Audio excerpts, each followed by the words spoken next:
حور جو تیمور سے ملنا چاہتی ہے اور تیمور تک پہنچنا چاہتی ہے تاکہ تیمور سے ملاقات کر کے وہ اپنے بارے میں سب کچھ بتا سکے، اس لیے داور کے سامنے بار بار یہ پریٹینڈ کرنے کی کوشش کرتی ہے کہ وہ بیمار ہے اور اسے ہاسپٹل جا کر ڈاکٹر سے ملاقات کی بہت ضرورت ہے۔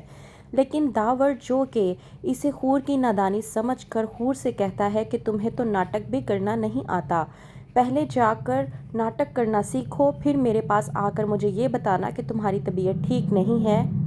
تب میں تمہیں ڈاکٹر کے پاس لے جاؤں گا۔ ڈرامے کے نیکسٹ ایپیسوڈ میں آپ لوگ دیکھیں گے کہ ایک طرف حور جو تیمور کا نام سن کر پوری طرح سے پریشان ہو چکی ہے اور آس لگائے بیٹھی ہے کہ کسی طرح سے اس کی ملاقات تیمور سے ہو جائے تاکہ وہ تیمور کو تمام تر حقیقت سے بیان کر سکے اور اس کا دل اپنی طرف سے صاف کر سکے۔ لیکن حور جو کہ اس بات سے انجان ہے کہ تیمور کو جب سے شک ہوا ہے کہ حور ایمن کے گھر پر موجود ہے، وہ ایمن سے اپنی دوستی بڑھانے کی کوششوں میں ہے تاکہ ایمن کے ذریعے وہ اس کے گھر میں آنا جانا کر سکے اور معلومات حاصل کر سکے کہ آخرکار حور ایمن کے گھر پہ کیا کر رہی ہے۔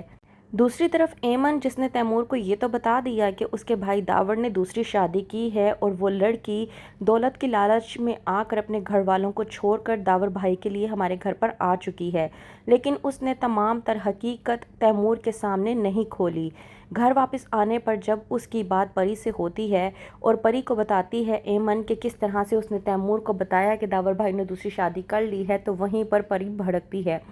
اس بات پر ایمن بھی پری سے جھگڑا کرتی ہے اور کہتی ہے کہ آپ کیا چاہتی ہیں کہ میں اسے یہ بتاتی کہ جس لڑکے سے میں محبت کرتی تھی اس لڑکے کو میرے بھائی نے مار دیا صرف اس وجہ سے کہ وہ اس کا دوست تھا، اور یہ بات اسے گوارا نہیں تھی کہ میں اس کے دوست سے محبت کرتی۔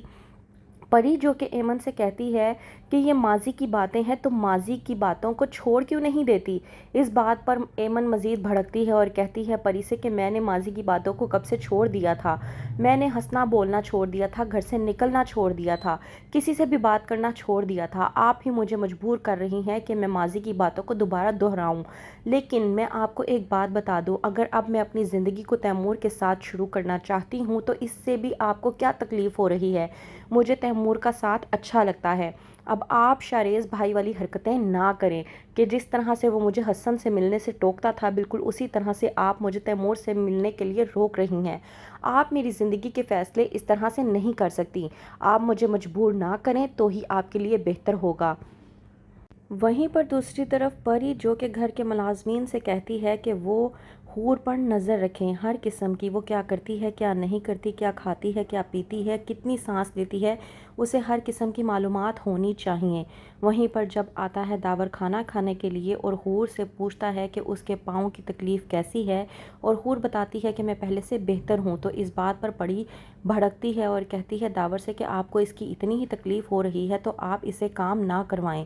داور جو کہ پری کا منہ بند کرواتے ہوئے اس سے کہتا ہے کہ کام نہیں کرے گی تو ہی بہتر ہوگی تو ہی کام کر پائے گی۔ اس بات کو لے کر پری بہت زیادہ غصے میں آ جاتی ہے اور سیدھا حور کے پاس جاتی ہے اور رقم لے کر حور کو دیتی ہے اور کہتی ہے کہ یہ اتنی اماؤنٹ ہے کہ تم اپنی پوری زندگی آرام سے گزار سکتی ہو، تمہیں داور سے ڈرنے کی ضرورت نہیں ہے، تمہیں یہاں سے میں نکالوں گی، تو بہتر یہ ہے کہ تم یہاں سے نکل جاؤ، داور کی زندگی سے چلی جاؤ اور اپنی زندگی مطمئن طریقے سے گزارو۔ تو کیا حور پری کی بات مان کر واقعی ہی میں داور کو چھوڑ کر اس گھر سے چلی جائے گی؟ کیا ہوگا آگے؟ مزید جاننے کے لیے دیکھتے رہیے ایک لفظ زندگی۔